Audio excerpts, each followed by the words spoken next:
Newt Gingrich on the defense for taking $1.5 million. After he left Congress, Freddie Mac paid Gingrich at least $1.6 million. $1.6 million, some of it just before the housing market collapsed. Newt Gingrich can ridicule Fannie Mae and Freddie Mac publicly while privately pocketing millions. That's hardcore lobbying, and that's what Newt Gingrich was doing. The politicians who profited from the environment. There are now reports about controversial ties to the healthcare industry. A think tank founded by Newt Gingrich collected at least $37 million from major healthcare companies. The group supports individual mandates. Newt Gingrich renewed his support for an individual mandate, a key tenet of President Obama's healthcare law. Support for an individual mandate? Folks, don't ask me to explain this. He is, of course, mired in a controversy involving his work for mortgage giant Freddie Mac after Bloomberg News broke the story this morning that Newt Gingrich made between $1.6 million and $1.8 million in consulting fees from two contracts with mortgage company Freddie Mac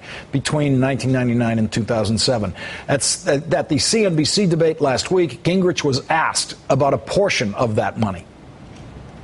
Speaker Gingrich, 30 seconds to you. Your firm was paid $300,000 by Freddie Mac in 2006. What did you do for that money? I have never done any lobbying. Every contract that was written during the period when I was out of the office specifically said I would do no lobbying. Today, Gingrich moved one step closer to admitting that he actually was, in effect, a lobbyist.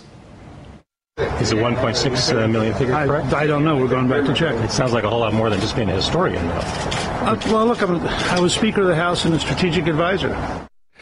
Bloomberg detailed exactly what Freddie Mac hired Gingrich for. He was paid a self-renewing monthly retainer of $25,000 to $30,000 between May 1999 until 2002. During that period, Gingrich consulted with Freddie Mac executives on a program to expand home ownership, an idea Freddie Mac's chief lobbyist, Mitchell Delk, said he pitched to President George W. Bush's White House. And an Associated Press report published this afternoon added he was hired to strategize with his employer about identifying political friends on Capitol Hill who would help the company through a very difficult legislative environment. In other words, he was a lobbyist. It is corruption. Any provision of favor or any provision of anything to members of Congress and their staff is bribery, and any cashing in on it by them coming out later is corruption. And you would make the case that he's cashing in as a former speaker, being able to get that kind of contract. I know he says that they paid him as a historian to give him a historic lesson, but I'm unaware of any history professor being paid that much money to give somebody a history lesson.